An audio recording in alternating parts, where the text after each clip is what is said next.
तो एक कारण तो ये है कि उनके ऊपर माँ का आशीर्वाद है। इनकी माता ने आशीर्वाद दिया, बेटा जा, तुझे मेरा आशीर्वाद है, निश्चित तुझे भगवान मिलेंगे। माँ का आशीर्वाद है। दूसरा गुरुजी का आशीर्वाद है। गुरुजी ने कहा, बेटा, नारद जी ने कहा, मेरा आशीर्वाद है, मैंने मंत्र दिया है, तुझे भगवान मिलेंगे। तो माँ का आशीर्वाद, गुरुजी का आशीर्वाद, पूर्व जन्म का संस्कार। ध्रुव जी महाराज पिछले जन्म में खूब साधना किए और वो साधना थोड़ी कम रह गई, अधूरी रह गई, और ध्रुव जी महाराज का शरीर छूट गया। वहां एक तपस्वी के रूप में ये तपस्या कर रहे थे ध्रुव जी महाराज पिछले जन्म में। तो अविनाश जी, हुआ ये, किसी राजा की सवारी निकली, उसको देखकर इनके मन में आया कि राजाओं के बड़े ठाट बाट हैं, क्या मौज है इन राजाओं की, हम भी कभी राजा बनते, ऐसा मन में सोच लिया। उसके बाद कोई प्रयत्न तो नहीं, भजन करते रहे, वो शरीर छूट गया। पर परिणाम ये हुआ कि भगवान तो अपने भक्तों की सारी रुचि रखते हैं। राम सदा सेवक रुचि राखी। भगवान ने अपने भक्त की वो रुचि पूर्ण करने के लिए उन्हें एक राज परिवार में जन्म दिया। बाल्यकाल से ही भक्ति के संस्कार है, क्योंकि पिछले जन्म में खूब भक्ति करी है, तो उस भक्ति का संस्कार कहां जाएगा। तो जितनी साधना शेष रह गई थी वो इस जन्म में पूरी करी। तो मात्र 6 महीने में ही भगवान मिल गए। सामने भगवान चतुर्भुज रूप में प्रकट हुए। ध्रुव जी ने भगवान की स्तुति की, भगवान ने वरदान दिया, अभी राजपाट का सुख भोगो, राजगद्दी संभालो, बाद में ध्रुवलोक में जाकर तुम विराजमान रहोगे। तो ध्रुवलोक में जाने के लिए कह दिया।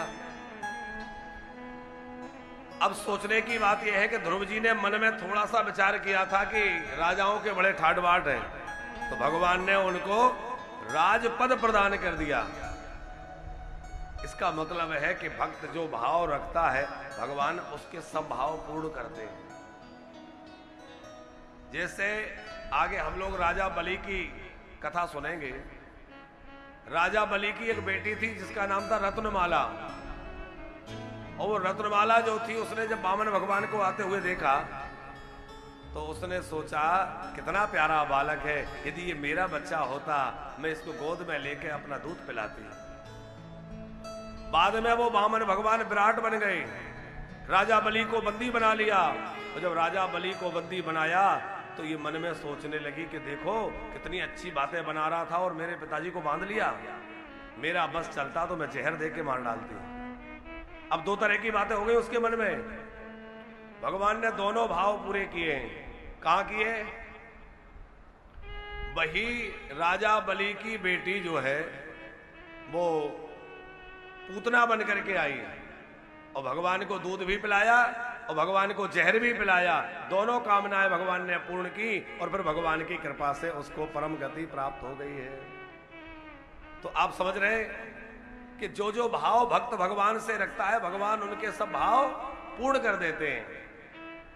ध्रुव जी महाराज के ऊपर भगवान की खूब कृपा भई और ध्रुव जी महाराज राज में अपने राज्य में लौटे। पिताजी की कृपा से इन्होंने राजगद्दी स्वीकार की। पिताजी की इच्छा रही कि तुम राजा बनो, ध्रुव जी राजा बन गए। और ध्रुव जी का बाद में विवाह हुआ। एक पत्नी का नाम था भृमि और दूसरी का नाम था इला। 2 विवाह हुए ध्रुव जी के। फिर सुंदर ध्रुव जी का शासन रहा और ध्रुव जी ने 36,000 वर्षों तक राज्य किया। अब यहां एक बात विचार करने जैसी है कि भगवान को प्राप्त करने के लिए कोई सोचे कि बड़ी आयु में ही भगवान मिलते हैं। जैसा हमने कल कहा था कि लोग सोचते हैं ये भजन करना, भक्ति करना, कथा सुनना, ये तो बुढ़ापे का काम है। अभी कोई हमारा बुढ़ापा थोड़ी है जो कथा में जाए, सत्संग में जाए, ऐसा लोग कहते हैं। अरे भैया तुम्हारा बुढ़ापा आ गया, तुम सुनो, अभी हम लोगों का थोड़ी बुढ़ापा। पर भैया ऐसा नहीं है। भगवान को तो किसी भी आयु में प्राप्त किया जा सकता है और भक्ति की, भजन की सबसे अच्छी आयु जो है वो बाल्यकाल है, क्योंकि बचपन से जो भक्ति का संस्कार जीवन में लग जाएगा वो जीवन पर्यंत चलेगा। और बुढ़ापे की भक्ति तो बस दिखावे की भक्ति रह जाती है। भगवान भी कहेंगे अब किसी के काम के नहीं रहे तो हमारे पास आ गए। जब तक संसार के मतलब थे तो संसार के मतलब के थे तो संसार में लगे रहे, अब संसार के मतलब के नहीं रहे तो हमारे पास आ गए। इसलिए हम लोग खूब भगवान का भजन बाल्यकाल से, युवा अवस्था से, हम जिस अवस्था में हैं वहीं से शुरुआत कर दें। अभी भी देर नहीं हुई है। कई लोग सोचते रहते हैं ये काम और हो जाए फिर भजन ही करना है। कई लोग कहते हैं अविनाश जी बस ये और हो जाए उसके बाद भजन ही करना है। बेटे की नौकरी लग जाए, फिर कहते हैं बेटे का विवाह हो जाए, फिर कहते हैं बहू के एक आध बच्चा हो जाए, फिर कहते हैं थोड़ा बच्चा बड़ा हो जाए, बहू का बेटा वो नाती छोटा सा है ये थोड़ा बड़ा हो जाए फिर भजन ही करना है। और ऐसे कहते कहते एक दिन काल के गाल में समा जाते हैं। वो समय कभी नहीं आता, वो समय कभी नहीं आएगा। आप सोचे कि सारी स्थितियां अनुकूल हो जाएं तो कभी नहीं होंगी। कुछ ना कुछ जीवन में उठापटक बनी रहेगी। इसलिए जहां है जैसे है वहीं से भजन प्रारंभ कर दें। एक आदमी समुद्र में स्नान करने गया, अब समुद्र किनारे टहल रहा था, बड़ी देर हो गई, उसको नहाना था। तो बड़ी देर हो गई, किसी ने देखा कि बहुत देर से टहल रहा है, क्या बात है। पूछा कि भैया क्या बात है, किसी का इंतजार कर रहे हो, कुछ खो गया है, इतना समय से यहां डोल रहे हो, क्या बात है। उसने कहा कि मैं नहाना चाहता हूं। बोले नहाना है, सामने समुद्र भरा है, नहाते क्यों नहीं हो। बोले असल में बात यह है कि समुद्र में लहरें बहुत उठ रही हैं, तो मैं सोच रहा हूं लहरें उठना बंद हो तो मैं नहाऊं। तो एक व्यक्ति ने कहा भले आदमी, समुद्र की मौजें कब रुकने वाली हैं, समुद्र में तो लहरें आती जाती रहेंगी, तुम्हें नहाना है तो गोता लगाओ और निकल जाओ, समुद्र की लहरें रुकने वाली नहीं है। जैसे समुद्र की लहरें रुकने वाली नहीं है, उसी प्रकार हमारे जीवन के उतार चढ़ाव ये बंद नहीं होंगे। हमारे जीवन में अनुकूलता प्रतिकूलता बनी रहेगी, पर भैया भजन करना है तो जहां है वहीं से शुरुआत कर दो। उसके लिए अच्छा समय मत खोजो। अच्छा, संसार को भी समुद्र कहते हैं, संसार सागर कहते हैं ना। तो सागर में और संसार में क्या समानता है। एक संत बड़ी अच्छी व्याख्या कर रहे थे। बोले समुद्र में जल तो बहुत है पर पीने के लायक नहीं है। कोई प्यासा व्यक्ति समुद्र तट पे पहुंच जाए और वो सोचे कि मैं इसको पी के अपनी प्यास बुझा लूं, तो वो नहीं हो सकता। हाँ, देख के तो ये लगेगा इतना पानी भरा है तो मेरी प्यास क्यों ना बुझेगी। तो जिसने अभी चखा नहीं है वो उसको चखना चाहता है। अच्छा, कोई दूसरा कहे कि भैया चखना मत, ये बहुत खारा है, तो लोग मानते हैं क्या। थोड़ा सा चखते हैं कि हम भी तो देखें समुद्र का पानी कैसा है। चख के देखा स्वाद बड़ा खराब है, मुंह खराब हो गया, खारा है। ऐसे ही ये संसार है, देखने में तो लगता है बहुत सुख है, लेकिन जब इसका स्वाद लेते हैं तो सुख वैसा नहीं मिलता जैसा दिख रहा था। परिणाम में यह भी विपरीत ही होता है। जैसे समुद्र में पानी तो बहुत है पर वो स्वाद में अच्छा नहीं है, लेकिन संसार भी ऐसा है कि देखने में तो सुख दिखते हैं पर सुख नहीं है। समुद्र में भी लहरें उठती रहती हैं और जीवन में भी अनुकूलता प्रतिकूलता की लहरें उठती रहती हैं। समुद्र का एक तट दिखता है पर दूसरा तट नहीं दिखता, और जीवन में भी यही है कि जन्म का तट तो दिख रहा है पर मृत्यु का तट नहीं दिखता। पर एक तट है तो यही इस बात का संकेत है कि ये तट है तो दूसरा तट भी अवश्य होगा। अब वो कितनी दूर हो दिखे ना, वो अलग बात है। ऐसे ही जन्म का तट दिख रहा है तो मृत्यु का तट भी अवश्य होगा। जिसके जन्म हुआ है उसकी मृत्यु भी निश्चित होगी। ऐसा नहीं है कि कोई मरे ना, जन्म हुआ है तो मृत्यु भी निश्चित है। समुद्र की तरह ही ये जीवन है, इसलिए इसको कहा है संसार सागर। अच्छा, समुद्र का जल है तो खारा, लेकिन वो भी पीने योग्य बन जाता है। कैसे? वही समुद्र का पानी मेघ जो है आकाश में उड़ा ले जाते हैं, मेघों में जाता है, और फिर वर्षा में बरसता है तो खारा बरसता है कि मीठा बरसता है? समुद्र से तो खारा पानी गया बादलों में, और बादलों ने जब बरसाया तो मीठा करके बरसाया। उसी प्रकार ये संसार है तो बड़ा कड़वा, लेकिन जब हम संत सतगुरु की शरण में लग जाते हैं और उनकी कृपा से भगवत प्रसादी मानकर इस संसार को ग्रहण करते हैं तो ये खारा नहीं रह जाता, ये भी बड़ी मिठास वाला हो जाता है, ये भी सुस्वादु हो जाता है। उसके लिए हमें संतों का आश्रय, सदगुरु का आश्रय लेना होगा, सत्संग का आश्रय लेना होगा। बिनु सत्संग ये प्राप्त नहीं हो सकता। इसलिए बिनु सत्संग विवेक न होई, कि राम कृपा बिनु सुलभ ध्रुव जी महाराज 36,000 वर्षों तक राज्य करने के बाद मृत्यु के मस्तक पर पैर रख करके ध्रुवलोक चले गए। शरीर नहीं छूटा, मृत्यु के सिर पर पैर रख करके विमान में बैठ गए और जाने लगे। और अविनाश जी, ध्रुव जी विमान में बैठे जा रहे थे पर बड़े उदास थे। तो भगवान के पार्षदों ने पूछा कि भाई उदास क्यों हो? अरे अब तो बड़े ऊंचे लोक को प्राप्त कर रहे हो, भगवत धाम जा रहे हो, परेशान क्यों हो? ध्रुव जी ने कहा बात यह है कि जिस माता जी की वजह से भगवान मिले वो पीछे रह गई, मेरी मां अकेली रह गई, मां की चिंता हो रही है। भगवान के पार्षद बोले आप चिंता मत करिए, आप जरा आगे ध्यान दीजिए। तो देखा एक और विमान जा रहा है। कौन है इसमें? बोले इसमें तुम्हारी माताजी बैठी हुई है। जिस मां ने तुम्हारे जैसे भगवत भक्त को जन्म दिया हो वो कैसे संसार में रह जाएंगी, वो तुमसे आगे आगे ऊपर जा रही हैं, वो भी भगवान के पास जा रही हैं। पुत्रवती जुवती जग सोई और रघुपति भगत जास सुत होई। भैया उसी का पुत्रवान होना सार्थक है जिसका पुत्र या तो भगवत भक्त हो या राष्ट्र भक्त हो। जननी जने तो ये सो जन के दाता के सूर। अरे संतान हो तो या तो भगवत भक्त हो या देश भक्त हो। धन्य है वो माताएं जिनके सपूत जो है सरहदों पर खड़े होकर के राष्ट्र की रक्षा करते हैं और हंसते हंसते अपना बलिदान दे देते हैं और भारत भूमि की रक्षा, हमारे भारत माता की रक्षा करते हैं। धन्य है वो माताएं जिन्होंने राष्ट्र भक्तों को जन्म दिया, और धन्य है वो लोग जिन्होंने राम भक्त को जन्म दिया। कोई भगवत भक्त जिसकी कोख से जन्म ले। सुनीति भी विमान में बैठकर भगवत धाम गई। इन्हीं महाराज ध्रुव जी के वंश में अंग नाम के राजा हुए जो बड़े धर्मात्मा थे। अंग के पुत्र बैन हुए जो नास्तिक निकले। बाद में संतों की हुंकार से इनकी मृत्यु हुई। इनके देह मंथन से पृथु नारायण भगवान प्रकट हुए।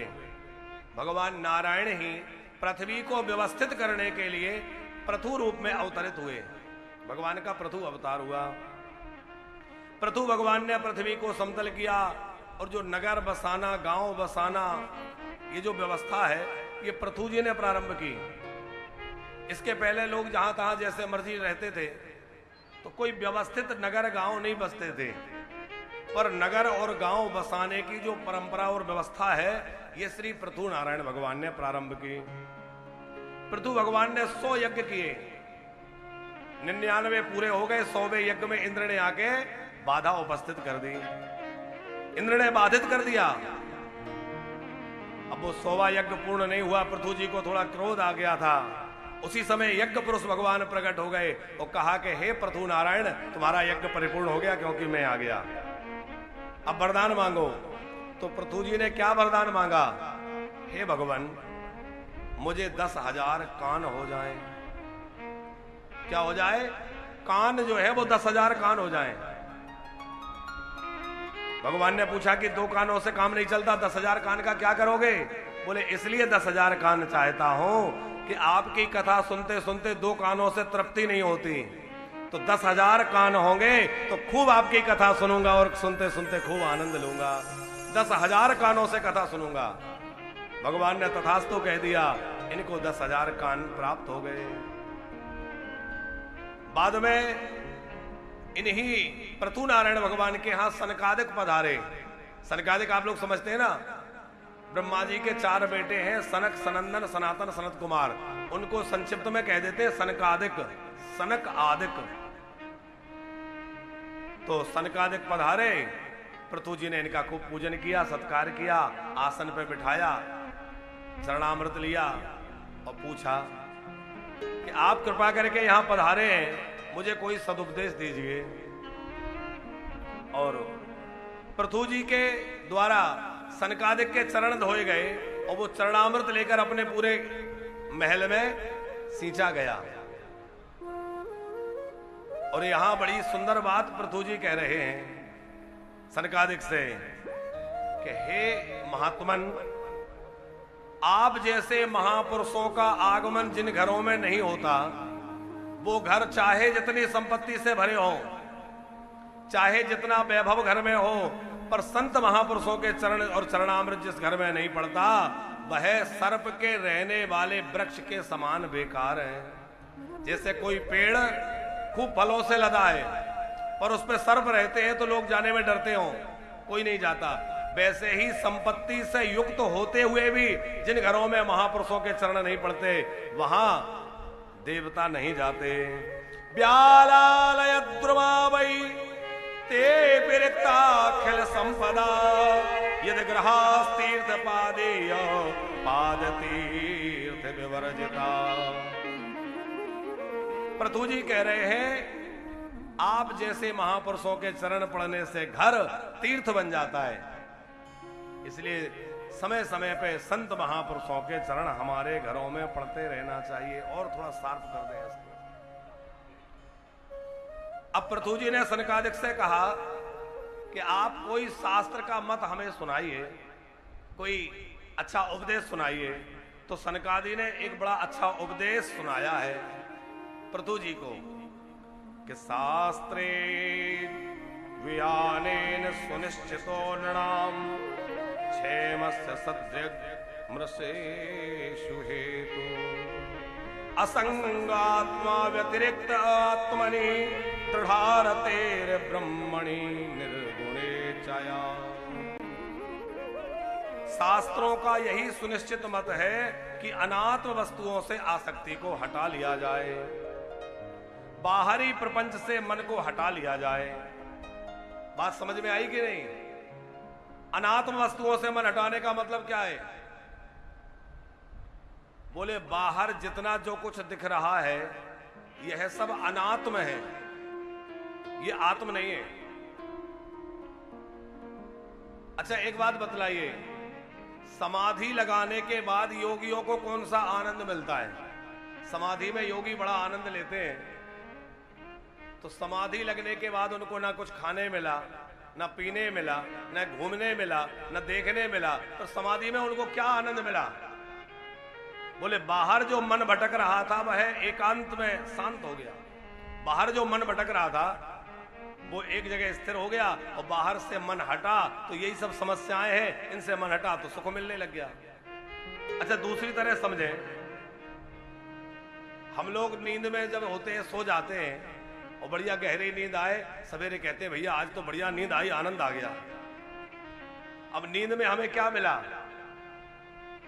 नींद में जब हम सो रहे थे तो ना कुछ खाने मिला, ना पीने मिला, ना देखने में कुछ मिला तो नहीं, बस सोए रहे।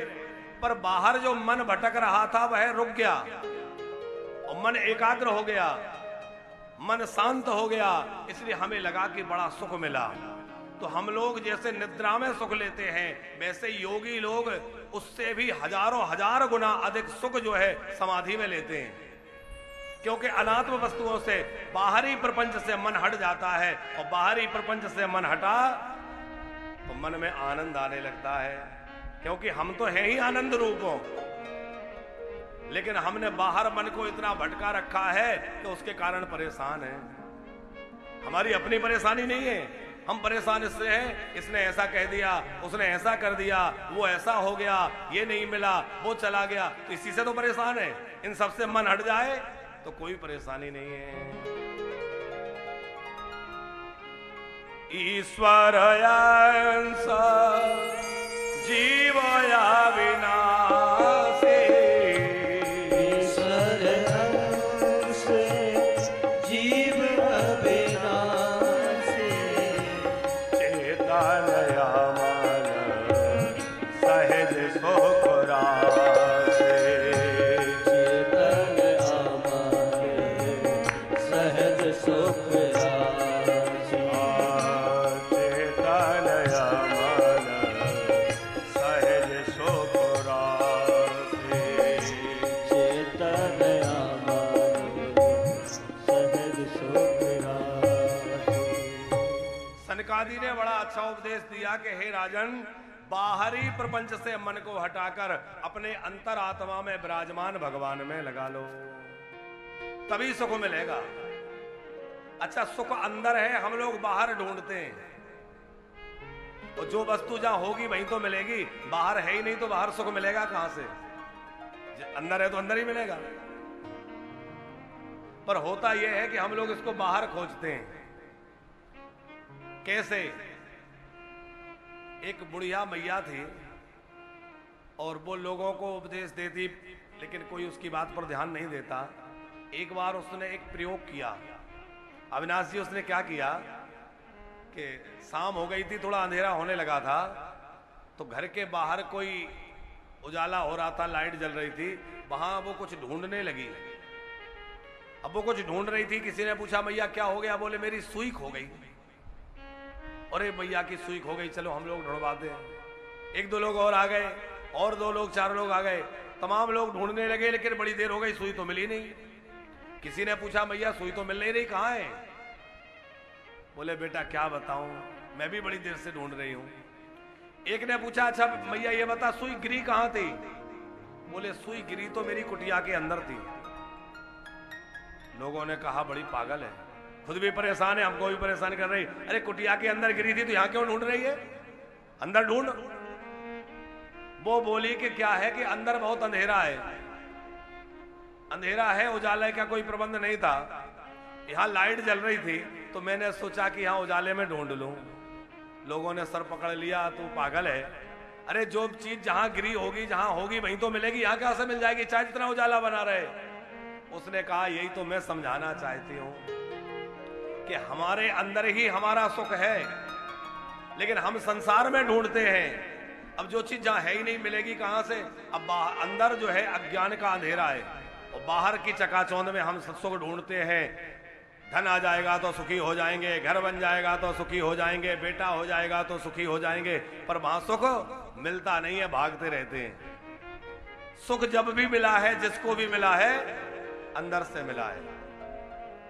स्वामी विवेकानंद शिकागो में थे और वहां प्रवचन चल रहा था, तो थोड़ा भूकंप का झटका आया, तो सब लोग निकल के भागे। जिस हॉल में बैठे थे स्वामी जी नहीं भागे, स्वामी जी अपनी जगह बैठे रहे।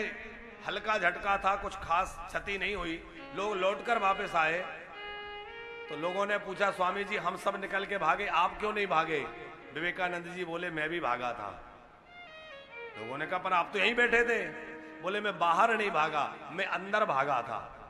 तुम लोग बाहर की दुनिया में भागते हो, मैं अंदर की दुनिया में भागता हूं, मैं अंदर की यात्रा करता हूं। क्योंकि बाहर जाने के बाद भी मर सकते हैं, कोई बड़ी बात नहीं कि वहां ना मरे, पर मैं अपने चित्त को केंद्रित करके अपनी आत्मा में लगा दूं तो शरीर जिए या मरे मुझे फर्क नहीं पड़ेगा, क्योंकि मैं तो शुद्ध बुद्ध मुक्त आत्मा हूं, मैं तो आत्मा का स्वरूप हूं। जन्मना मरना ये तो शरीर का काम है। तो वास्तव में हम बाहर के प्रपंच से सुख चाहते हैं, पर सुख तो अंदर की वस्तु है। बड़ा सुंदर उपदेश सनकादिक ने दिया। और उसके बाद सनकादिक जब विदा होने लगे तो पृथु नारायण जी ने कहा कि हम आपको क्या दक्षिणा दें? आप इतना बढ़िया उपदेश दिए हैं, वैसी दक्षिणा होनी चाहिए। तो दक्षिणा में क्या दिया? प्राणादारा सुतः ब्रह्मण गृहाश्चे सपरक्षया राज्यम बलम मही कोसाम इति सर्वम निवेदितम। मैं अपने आप को आपके समर्पित करता हूं। मेरे पुत्र, पत्नी, परिवार, धन, संपत्ति, राज्य सब आपका है। सनकादि बोले हमारा है। बोले बिल्कुल आपको दिया। सनकादि बोले ठीक है, तो आज से ये संपत्ति, राजपाट सब हमारा, और इसको संभालने की जिम्मेवारी देते हम तुम्हें। तुम्हें संभालना है। क्या हुआ? बोले आज से हमारा हो गया, संभालना तुम्हें। सनकादि की आज्ञा मान के पृथु जी बोले ठीक है। अब संपत्ति तो वैसी की वैसी रही, पर भाव बदल गया। अब ये क्या सोचने लगे कि संपत्ति तो उनकी है, हम तो संभालने वाले हैं। अच्छा, हर व्यक्ति ऐसा सोचने लगे अविनाश जी, तो बहुत सारी टेंशनों से बच जाए। हम लोग क्या है कि अपने को मालिक मानते हैं, इसलिए इसके हानि लाभ में उलझे रहते हैं। कदाचित ये मान लें कि जो कुछ है वो तो ठाकुर जी का है, हमारा नहीं है। श्रीनाथ जी का है, गिरिराज जी का है, हम तो मुनीम बन के लगे हैं। तो ज्यादा हार्ट अटैक मुनीम को आते हैं कि मालिक को? भाई टेंशन तो मालिक को ही ज्यादा होती है। इतना घाटा हो गया, मुनीम तो अपनी पगार लेके अलग हो जाएंगे। उसी प्रकार भैया अपनी संपत्ति, घर गृहस्थी के मालिक अपने को मत मानो। मालिक कन्हैया को मानो, सावरिया सेठ को मानो। मालिक तो मेरा सावरिया सेठ है, मैं तो उसका नौकर हूं। वो जैसे चलाएगा चलता रहूंगा, वो जो कराएगा करता रहूंगा है? और प्रभु से प्रार्थना करो, भगवान केवल आप अपनी सेवा की पगार, अपनी भक्ति की पगार देते रहना, और मुझे कुछ नहीं चाहिए। कि जहां ले चलो, भगवान से यही प्रार्थना करें। ना खुशी अच्छी है, ना मलाल अच्छा है, मेरा कन्हैया जिस हाल में रखे वो हाल अच्छा है।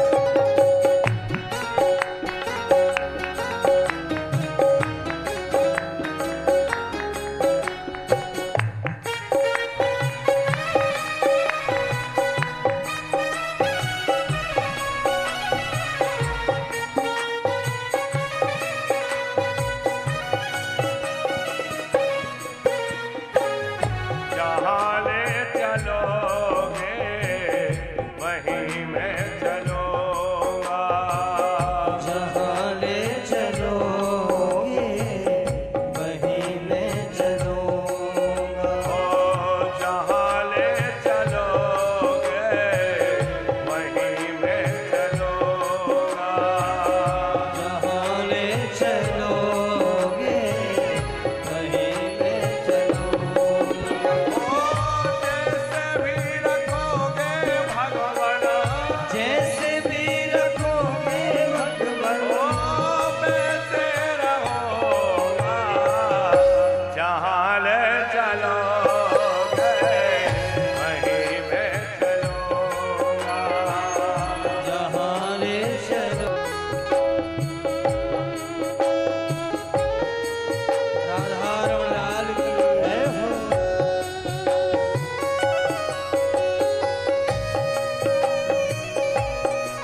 कहना भी होगा, तुम्हीं से कहे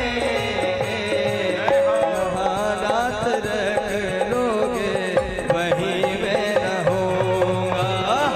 जहानात रख लोगे, वहीं मैं रहूँगा।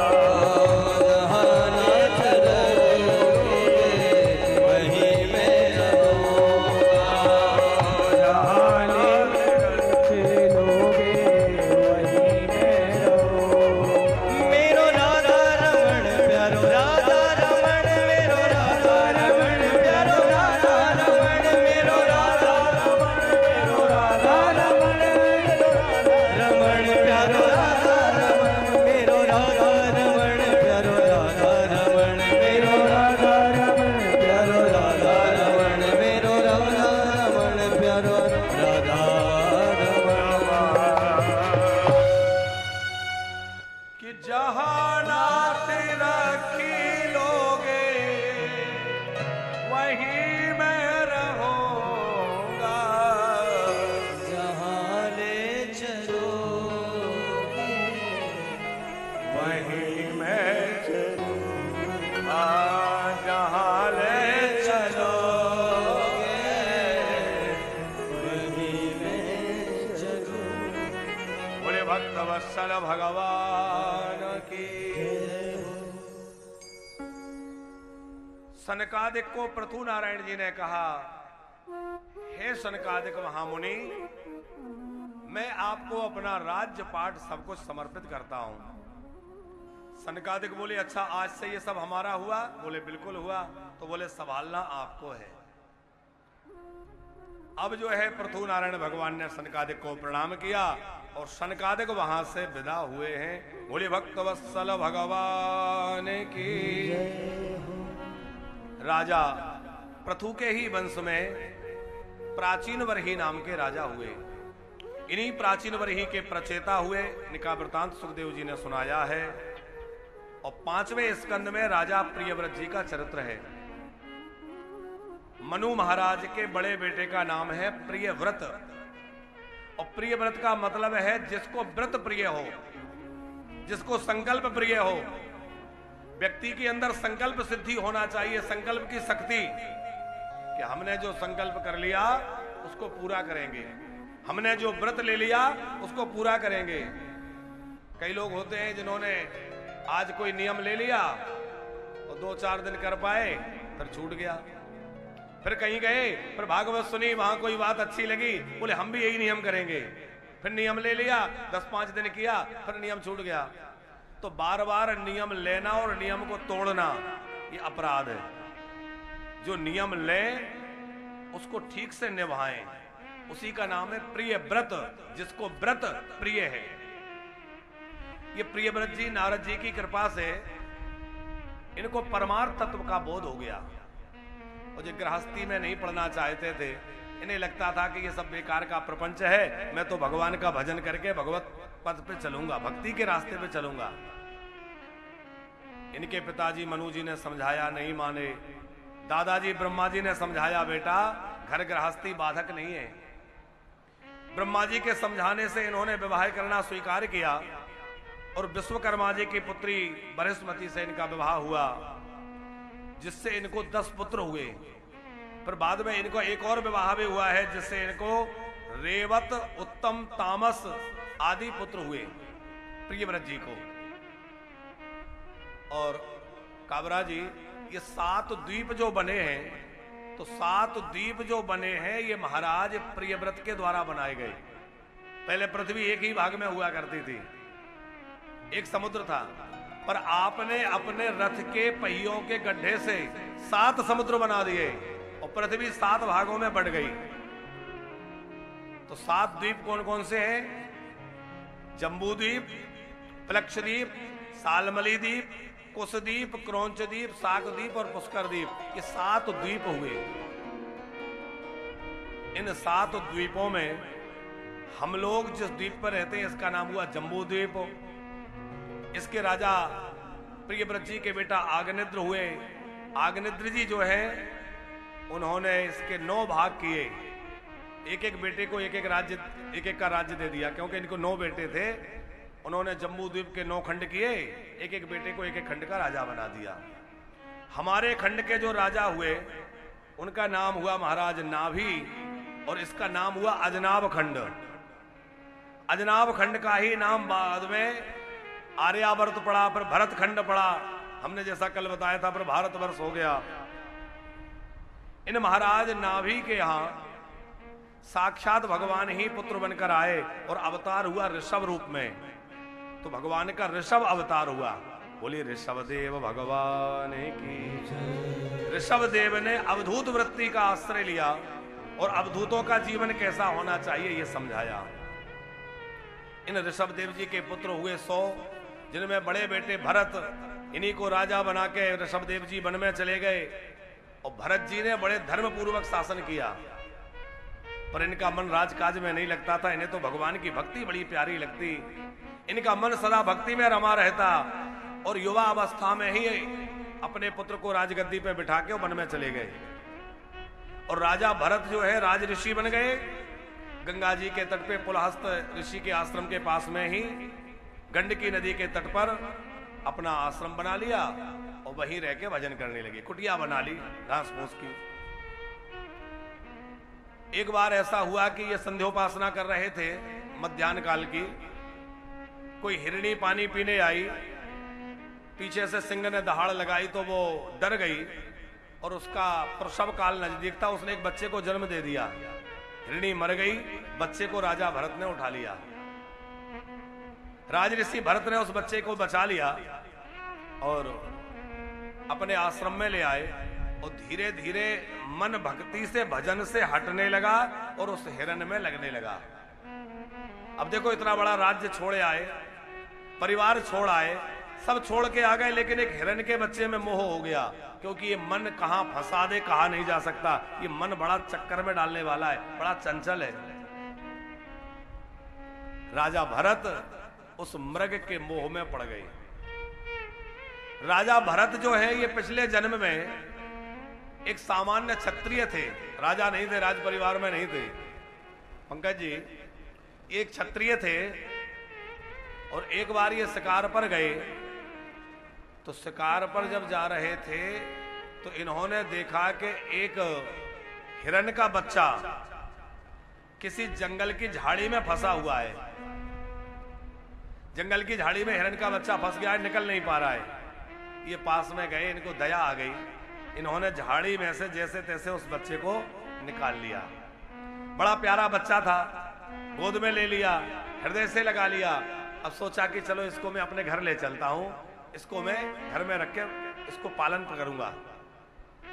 उसको लेके आ रहे थे तो पीछे देखा उस बच्चे की मां हिरण मृगी पीछे पीछे आ रही है। वो बड़ी कातर हो रही है अपने बच्चे के शोक में, बड़ी दुखी हो रही है, उसके आंसू बह रहे हैं। ये देख करके उन क्षत्रिय को, जो भरत जी पिछले जन्म में थे, दया आ गई। बेचारी रो रही है, बड़ी दुखी हो रही है, चलो इसके बच्चे को छोड़ देता हूं। इन्होंने इसके बच्चे को छोड़ दिया और वो बच्चा उसके साथ लग करके चला गया। उस हिरणी ने इनको आशीर्वाद दिया कि देखो, आज तुमने मेरे ऊपर दया करके मुझे अपने पुत्र से मिलाया, मेरे पुत्र के प्राण बचाए और मेरा पुत्र मुझे प्रदान कर दिया। तो मैं तुम्हें खूब आशीर्वाद देती हूं कि अगले जन्म में तुम जो है बड़े सम्राट बनोगे। ये पुराणों में कथा है, पद्म पुराण की कथा। तो वही क्षत्रिय जब मृत्यु हुई तो दूसरा जन्म उनका राजवंश में ऋषभ देव के पुत्र के रूप में हुआ। और ऋषभ देव जी पहले चक्रवर्ती सम्राट हुए। चक्रवर्ती सम्राटों में ऋषभ देव जी के पुत्र भरत जी जो है वो पहले चक्रवर्ती सम्राट हुए। किसके कारण? एक मृग पर दया करने के कारण। दया का इतना बड़ा महत्व है, इतना बड़ा लाभ है कि कितना बड़ा काम किया, कोई बहुत बड़ी बात नहीं थी। एक मृग के बच्चे को बचाया, उसको उसकी मां से मिलाया। उतनी दया के कारण इनको चक्रवर्ती सम्राट होने का सौभाग्य मिला। लेकिन उस मृग के बच्चे में इनका मोह था वही मोह इस जन्म में भी रहा और फिर इनको एक मृग का बच्चा मिला, फिर इनका मोह उसमें हुआ और मरते समय उसी में ध्यान लगते लगते मरे, तो तीसरा जन्म जो हुआ वो मृग का हो गया, हिरण बनना पड़ा, क्योंकि अंते या मति सागति। अब ये हिरण बन गए, बाद में हिरण का शरीर भी छूट गया, ब्राह्मण के घर बेटे के रूप में जन्म लिया, पर पूरा जन्म पिछले जन्मों का ध्यान था कि देखो मैं चक्रवर्ती राजा था, फिर मैं हिरण बना और हिरण के मोह के कारण आज मैं जो है यहां आ गया। तो बड़े सावधान रहते थे, मौन रहते थे, किसी से कोई बातचीत नहीं। पिताजी पढ़ा पढ़ा के थक गए, कुछ पढ़ के सुनाया नहीं और पागलों की तरह आचरण करते थे। पिताजी को, परिवारजनों को लगा कि ये तो बच्चा पागल है, लेकिन ये बड़े ज्ञानी हैं। अच्छा, जो वास्तव में भगवत भक्त होते हैं वो संसार को अपना ज्ञान नहीं दिखाना चाहते, संसार के सामने होशियारी नहीं दिखाते। संसार उनको बेवकूफ समझता है, लोग उनको पागल समझते हैं, लेकिन वो अंदर से जानते हैं कि मुझे करना क्या है। आज संसार की हालत यह है कि जो जितना छल कपट ज्यादा जाने, जो जितना झूठ बोलना जाने, छल प्रपंच जाने, उसको उतना ही ज्यादा गुणी माना जाता है। भैया बड़े अच्छे समझदार हैं, अरे बड़े योग्य हैं। जो जितना छल प्रपंच जाने वो उतना बड़ा गुणी है, और जो जितना सीधा साधा है, भजन में लगाए, उसको लोग मूर्ख समझते हैं। लेकिन भैया वो मूर्ख होकर भी बड़ा समझदार है, क्योंकि वो भगवान को प्राप्त कर लेगा। और संसार में जो ज्यादा चालाकी कर रहा है वो तो एक दिन यहीं रह जाना है। मन क्रम वचन छाणी चतुराई और भजत कृपा कर हाई रघुराई। संसार में जो ज्यादा चालाकी करते हैं वो भगवान के यहां से कट जाते हैं, अलग हो जाते हैं। अविनाश जी, दो मित्र कहीं जा रहे थे, अहमदाबाद से मुंबई जाना था, और रेलवे स्टेशन पे पहुंचे तो उनके पास रिजर्वेशन था नहीं, जनरल डब्बे में यात्रा करनी थी। आपस में बोले कि भाई जनरल में जाना है और भीड़ बहुत ज्यादा है, क्या करें। एक बोला कि अरे तू परेशान मत हो, मैं हूं ना साथ में, अभी कोई ऐसा करिश्मा करता हूं कि जगह मिल जाएगी, और बैठना तो दूर, हम सोते जाएंगे। सोने की कह रहा है, पैर रखने जगह नहीं है। जनरल डब्बा तो आपने देखा ही है, जनरल कोच तो जबरदस्ती कोच होता है, भेड़ बकरी की तरह लोग घुस जाते हैं बेचारे। अब उसने सोचा क्या करें, तो वो तो चालाक थे, उसने झूठे का शोर कर दिया, अरे सांप सांप सांप, देखो सांप, डब्बे में सांप घुस गया। तो सब लोग डरे, प्राण बचा के नीचे भागे। अब लोग जो है गाड़ी से नीचे उतर के चले गए। जिसने कहा था अभी खाली करवाता हूं, हंस के बोला देख मैंने जगह करवा दी ना, अब डब्बा खाली हो गया, प्रेम से बैठो सो। सारे लोग भाग गए, बस ये दोनों रह गए, आराम से सो गए। रात का समय था, थके हुए थे, सो गए। थके हुए थे, रात भर तो सोते रहे। सवेरे किसी की नींद खुली, भैया उठो तो कहां पहुंच गए, देखे नहीं तो आगे निकल जाए। तो देखा तो गाड़ी किसी स्टेशन पे खड़ी है। बाहर किसी से झांक के पूछा, भैया कौन सा स्टेशन है? बोले अहमदाबाद। बोले अहमदाबाद से तो हम लोग रात में चले थे, पूरी रात हो गई अभी अहमदाबाद में ही। बोले असल में बात यह है कि वो ट्रेन तो कब की चली गई, इस डब्बे में सांप निकल आया था, इसलिए इस डब्बे को काट दिया था, इस डब्बे को अलग कर दिया, ये डब्बा नहीं गया। बात समझ में आई? कपट करके जगह तो बना ली, पर यात्रा नहीं हो पाई, कट गए। उसी पर एक भैया ज्यादा चतुराई करके, चालाकी करके व्यक्ति अपना उस समय तो काम साध लेगा, लेकिन बाद में पछताना पड़ेगा, क्योंकि उसका काम सधेगा नहीं, काम बिगड़ेगा ही। इसलिए संसार में छल कपट ना करके, क्योंकि छल कपट करेंगे तो भगवान को कभी अच्छे नहीं लगेंगे, भगवान से दूरी होती चली जाएगी। भगवान से पास होना है तो सरल बनो। नवमो सरल सावो सन छलहीना, नवमो सरल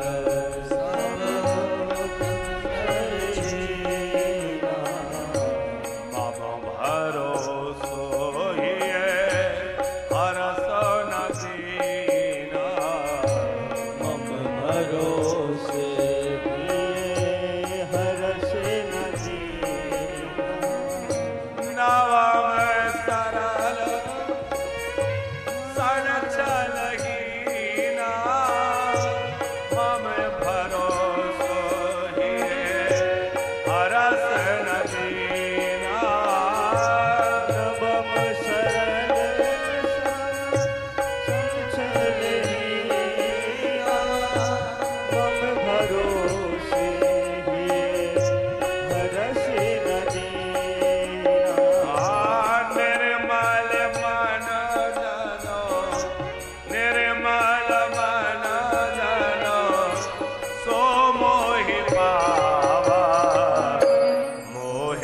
कपट छल मोहे कपट छल छिद्र लगा मोहे कपट छल छिद्र लगा मोहे कपट छल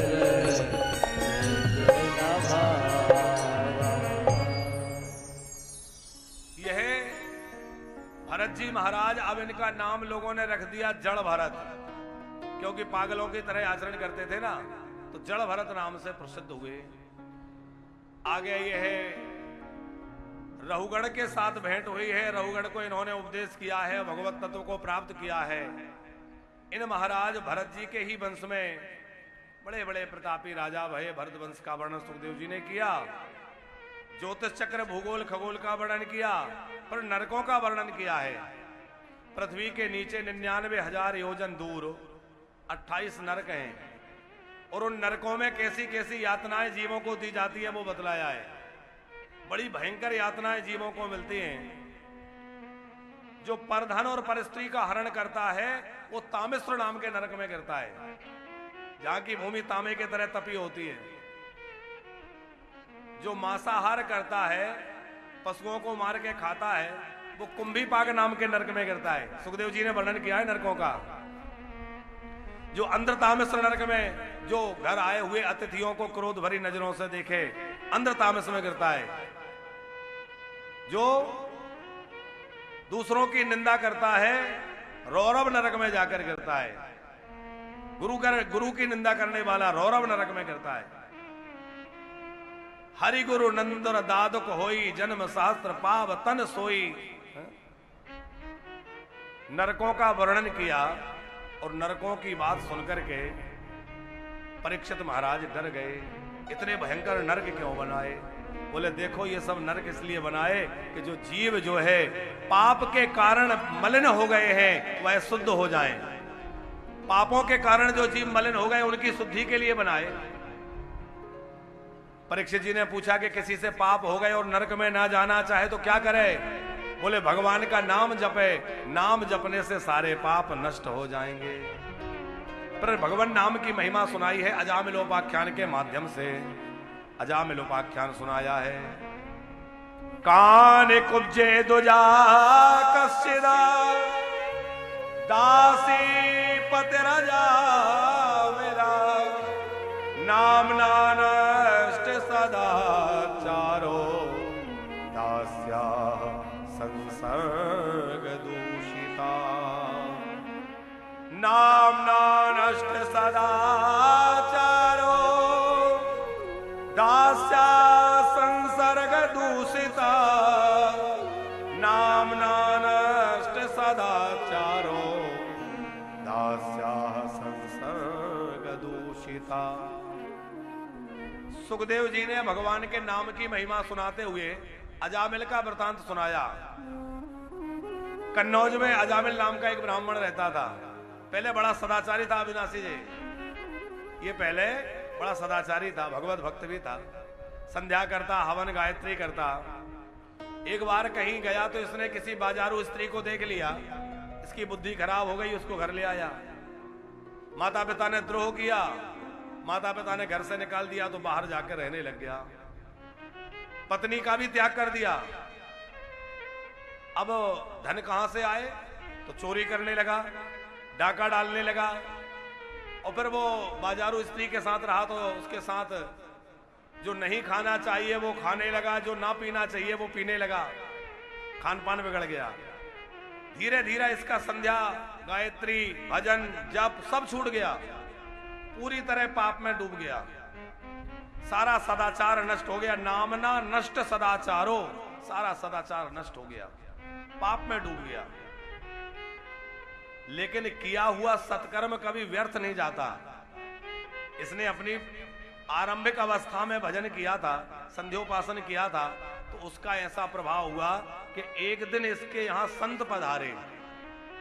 ये तो कहीं चोरी करने कहीं गया था, इसकी पत्नी घर में थी और संतों को तो पता नहीं था कि किसका घर है। लोगों ने कह दिया कि भाई ब्राह्मण का घर है, पहुंच गए। पत्नी के सामने कहा कि हम लोग महात्मा हैं, भोजन करना है। पत्नी के मन में लगा कि मेरी मां कहती थी कि चाहे जितना कुछ करना, पर साधु संतों के साथ कभी छलावा मत करना, उनसे झूठ मत बोलना। तो इसने सच्ची सच्ची बात बता दी कि देखो मैं तो एक वेश्या हूं और मैं आपको भोजन नहीं करा सकती, आप पवित्र हूं। लौट के साधु जाने लगे तो इसको थोड़ा रोना आ गया, आज मेरा भाग्य के मेरे द्वार संत पधारे, लेकिन मैं इनको कुछ सेवा भी नहीं कर सकती, कितनी अभागिन हूं। साधुओं ने देखा संतों का हृदय तो करुणा वाला होता है। कोई बात नहीं बेटी, रो मत, सूखा सामान दे दे, हम आज तेरे ही घर की रसोई पाएंगे। सूखे सामान में दोष नहीं होता, आटा घी गुड़ दे दे, हम बना के पालेंगे। तेरा मन है ना तेरे घर का अन्न खाएं, ले आ। उस स्त्री ने सूखा सामान महात्माओं को दे दिया। महात्माओं ने बाहर किसी पेड़ के नीचे रसोई तैयार की, भगवान को भोग लगा के पाया। और वो साधु विचार करने लगे कि हम लोगों का नियम है कि जिसका अन्न खाते हैं उसका कुछ कल्याण करते हैं। हमने इस अजामिल का अन्न खाया है, इसका उद्धार होना चाहिए। पर आपस में विचार करने लगे इसका उद्धार हो कैसे। हम इससे कहें कि तू भजन कर, ये करेगा नहीं। हम इससे कहें नाम जपना, मंत्र दे जाए, ये जपेगा नहीं। हम कहें एकादशी व्रत करना, विष्णु सहस्रनाम पाठ करना, ये कुछ नहीं करेगा। गुरुजी ने विचार किया कि कुछ तो करना पड़ेगा। और तब तक तो अजामिल आ गया। और अजामिल ने देखा कि घर के बाहर पेड़ के नीचे इतने महात्माओं की टोली, गालियां सुनाने लगा, कहां से आए हो, यहां कैसे रुके, चलो यहां से भागो। और जैसे अजामिल की आवाज उसकी पत्नी ने सुनी, अंदर से निकल के आई, क्या हुआ, मैंने ठहराया है, क्यों नाराज हो रहे हो। शांत हो गया। और जैसे ही पत्नी ने समझाया कि मैंने इनको यहां रुकवाया है, तो कोई बात नहीं। वो महात्मा बोले देखो तुम्हारी पत्नी ने भोजन तो करा दिया पर दक्षिणा नहीं दी, हम इसलिए रुके हैं कि बिना दक्षिणा के नहीं जाएंगे। हम लोगों का नियम है जिसके भोजन करते हैं कुछ दक्षिणा मिलती है। अजामिल धीरे से बोला कि मैंने आपका कमंडल, आपके कपड़े, आपका झोली थैला नहीं छीना, यही मेरी दक्षिणा है, भागो यहां से। पत्नी ने सुन लिया, क्या हुआ, बोले ये बाबा दक्षिणा मांग रहे हैं। बोले दो ना दक्षिणा। अच्छा महाराज जी क्या दक्षिणा लोगे। संत बोले बेटी और कुछ दक्षिणा नहीं चाहिए, तुम्हें देख के लग रहा है तुम गर्भ अवस्था में हो और तुमको जो बच्चा हो उसका नाम तुम नारायण रख लेना, यही हमारी दक्षिणा है। इससे क्या होगा। बोले नारायण हमारे प्रभु का नाम है और तुम नारायण बेटे का नाम रखोगी, हमें बड़ा आनंद आएगा, अच्छा लगेगा, प्रभु का नाम रखोगी। संतों ने युक्ति निकाली, वैसे तो नाम नहीं जपेगा पर बेटे के बहाने दिन में 10, 20, 50 बार तो नाम लेगा, नारायण बेटा नारायण नारायण, तो मुंह से नाम निकलेगा। और वही हुआ। जब उसके यहां बेटा हुआ तो उसकी पत्नी ने उसका नाम रख दिया नारायण। लगभग 81 वर्ष की आयु अजामिल की हो गई। और जब यमराज के दूत इसको पकड़ने आए, यमराज के दूत खींचने वाले थे इसके प्राणों को, तो डर गया। अच्छा पापी को लेने यमदूत आते हैं तो वो यमदूत और किसी को नहीं दिखते, पर जिसको लेने आए उसको दिखते हैं। वो झटपटाता है, हाथ पैर पटकता है, मलमूत्र त्याग करता है, चिल्लाता है, पर उस समय कोई उसकी सुन नहीं पाता। उस समय उसको यमराज के दूतों का दर्शन होता है। अजामिल जोर से चिल्लाया, बेटा नारायण बेटा नारायण। बेटे को चिल्लाया, दूरे क्रीडन का सक्षम पुत्रम नारायण त्वया पिलावितेन स्वरेणोच्चैर आजुहाव कुलेन्द्रिया। नारायण बचाओ नारायण बचाओ। बेटे ने नहीं सुना, वो तो खेल में लगा था। भगवान ने सुन लिया और भगवान ने अपने दूतों से कहा जाओ जल्दी जाकर के उसकी रक्षा करो, वो मेरा नाम ले रहा है। भगवान के पार्षद बोले, अरे प्रभु आपका नाम नहीं ले रहा, वो अपने बेटे को बुला रहा है। भगवान बोले, अच्छा ये बताओ इसके बेटे का नाम नारायण पहले पड़ा कि मेरा नाम नारायण है। जाओ। भगवान के पार्षद आए, यमराज के दूतों को फटकार लगाई, छोड़ो इसको नहीं ले जा सकते, इसने अभी अभी भगवान का परम पावन नाम लिया है। भले ये कितना ही बड़ा पापी हो, पर भगवान नाम लेने से इसके सारे पाप नष्ट हो गए। अयम ही कृत निर्वेशो जन्म कोट्य सामपि यद व्याजहार विविशो नाम स्वस्तेन हरे। कोई विवश होके भी भगवान का नाम ले ले तो भी वह निश्चित ही पाप मुक्त हो जाता है।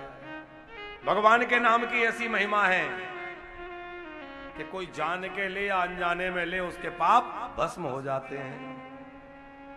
कैसे? भगवान के पार्षदों ने उदाहरण दिया कि जैसे अग्नि में जलाने की सामर्थ्य है तो कोई जानबूझकर अग्नि को पकड़े तो जलता है, और कोई अनजाने में अग्नि छू ले तो भी जलेगा कि नहीं? कोई जानबूझकर करंट को पकड़े तो भी करंट लगेगा, और अनजाने में हाथ लग जाए तब भी करंट लगेगा।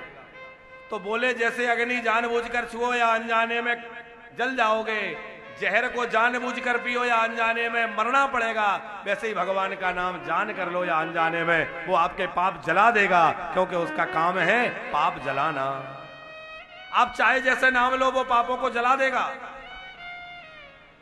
इसीलिए गोस्वामी जी ने कहा है भाव कुभाव अनख आलस हो और नाम जपत मंगल दिशि। हमारे यहां पुराने लोग जो है अपने बच्चों के नाम भगवान के नाम पर रखते थे। अब आजकल तो नया जमाना है? हमारे बाबूजी मुख्य यजमान जी, आपका भी नाम गिरिराज जी है, इनका नाम अविनाश जी, हाँ गोपाल, तो गोपाल नाम आपका है, तो गोपाल नाम भी हमारे ठाकुर जी का है। और अविनाश नाम है तो वो भी भगवान के ही नाम है। अविनाशी भगवान ही है, जिसका कभी विनाश ना हो, अविनाश।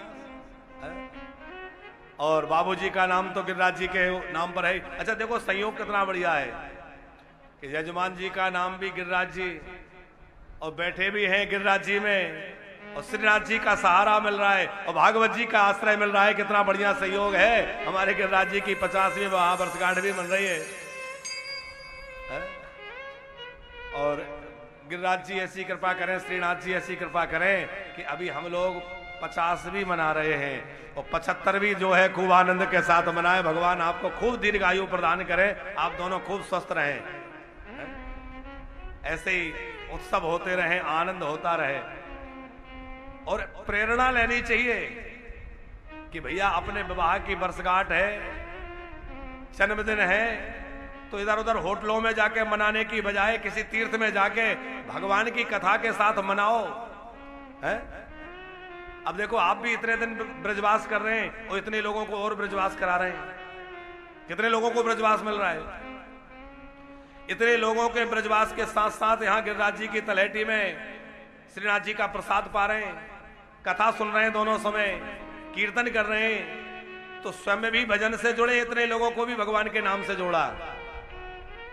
और एक बात बाबूजी है कि जितने लोग भी कथा सुन रहे हैं इनको जो पुण्य मिलेगा, यहां रह के जो भजन करें, नाम जपें, कीर्तन करें, जो पुण्य इन लोगों को मिलेगा उसका 10% बिना किसी प्रयास के आपके खाते में जुड़ जाएगा। आप जो कर रहे हैं वो तो आपका है, पर और कोई भी करे, क्यों? क्योंकि माध्यम आप बने इनको यहां लाने का, इनको गिरिराज जी में बिठाने का, इनको यहां भगवान की कथा से जोड़ने में माध्यम आप बने। तो भैया संसार में यहां भी तो कोई किसी से जोड़े तो कुछ ना कुछ मिलता है, भगवान क्यों नहीं देंगे? जगत मंजूरी देते हैं फिर क्यों राखे श्री राम। जगत भी मजदूरी देता है, कोई किसी के यहां कुछ काम करे तो वो थोड़ा बहुत उसको मजदूरी देता है कि नहीं? तो भैया भगवान का हम नाम लें, भगवान की सेवा करें तो भगवान क्यों नहीं देंगे? तो बड़ा अच्छा संयोग मिला है कि यहाँ आके कथा का आयोजन आप अपने विवाह वर्षगांठ पे कर रहे हैं। और इस बार कुछ साउंड की प्रतिकूलता के कारण गला लग गया, तो बोलने में थोड़ी परेशानी हो रही है, गला बैठ गया इस वजह से। और वैसे 2 सत्र में कथा है, उससे परेशानी नहीं। कई बार हम 6-6 घंटे 7-7 8-8 घंटे कथा करते हैं, पर कुछ पहले दिन से ही सेटिंग इसकी बनी नहीं, जिस कारण गला खिंच गया। अब बोलने में थोड़ी कठिनाई हो रही है। तो उस वजह से थोड़ा बोलना मुश्किल हो रहा है, तो गाने से भी हम बच रहे हैं कि भैया गाने में और ज्यादा दिक्कत होगी, तो सीधी सीधी कथा सुना दें और श्रीनाथ जी कृपा करें कि बढ़िया हमारा आयोजन उत्सव निर्विघ्न पूर्ण हो और खूब आनंद सब भक्तों को प्राप्त हो। बोली भक्त वत्सल भगवान की। तो पहले के लोग भगवान के नामों पर अपना नाम रखते थे, बच्चों का नाम रखते थे, क्यों? बोले उसी बहाने नाम निकलता रहे। घनश्याम जी, गिरिराज जी, गोवर्धन दास जी, ऐसे नाम सब रखते थे जिससे कि भगवान का नाम निकल जाए। अब तो थोड़ा सुधार आ गया। बीच में एक दौर आया था चिंटू पिंटू मिंटू भगवान जाने क्या नामों का, आया था कि नहीं? अब तो सुधार आ गया। अब तो लोग गूगल करके बढ़िया बढ़िया नाम ढूंढते हैं। पर एक बात और आपसे कहें कि गूगल के भरोसे नाम मत रखना। नामकरण कराना हो, किसी अच्छे विद्वान ब्राह्मण को बुलाना और वैदिक विधि से पूजा पाठ करवाना, और वैदिक विधि से पूजा पाठ करा के किसी आचार्य के द्वारा नामकरण कराया करो। गूगल से ढूंढ लो ठीक है, लेकिन नामकरण तो विधि पूर्वक ही कराना चाहिए। हाँ, क्योंकि गूगल की बातें सब मत मानो, कभी कभी गड़बड़ भी हो जाती है। अविनाश जी, हम लोग हरिद्वार या कहीं जा रहे थे तो रास्ता पता नहीं था, रात में निकलने, नए ड्राइवर साथ थे, तो रात में वो गूगल लगा लिए, रात का यात्रा थी और गूगल लगा करके चल दिए। तो हमें तो थोड़ी झपकी आ गई। ड्राइवर ने जगाया, बोले महाराज जी देखना कहां आ गए। तो एक खेत में खड़े, चारों तरफ धान के खेत, बीच में गाड़ी, खेत की धान के खेतों में पानी भरा और सड़क इतनी पतली। हमने कहा ये कहां आ गए, ये तो कोई सड़क नहीं, कोई कुछ नहीं। बोले महाराज जी क्या बताए, वो गूगल लेके आ गया, यही ले आया है। अब रास्ता ही बंद, आगे धान के खेत में कैसे घुसे? फिर बड़ी मुश्किल, रात में कोई पूछने वाला भी ना मिले कि एक रास्ता किसी से पूछ लें, जैसे तैसे निकल के रोड पे लगे और फिर बड़ी मुश्किल से पहुंच के साये। तो हम ये बात इसलिए सुना रहे हैं कि गूगल कभी कभी ऐसे सीधे रास्ते दिखा देता है। अब उसने कोई सीधा रास्ता पकड़ा दिया, वो पकड़े चले गए, बाद में वो पगडंडी पे आ गया। तो भैया गुरु किसी को बनाओ तो किसी जानकार को बनाओ, गूगल को गुरु मत बनाओ। गूगल से जानकारियां जुटाओ, अच्छी बात है, पर गूगल के द्वारा हर काम कर ले ये ठीक नहीं है? गूगल गुरु आजकल बहुत ज्ञान देता है और बहुत अच्छा भी है, पर उसी के भरोसे नहीं। महाजनायन गता सपंथा, महापुरुष जिस रास्ते चलते हैं उस पे चलो।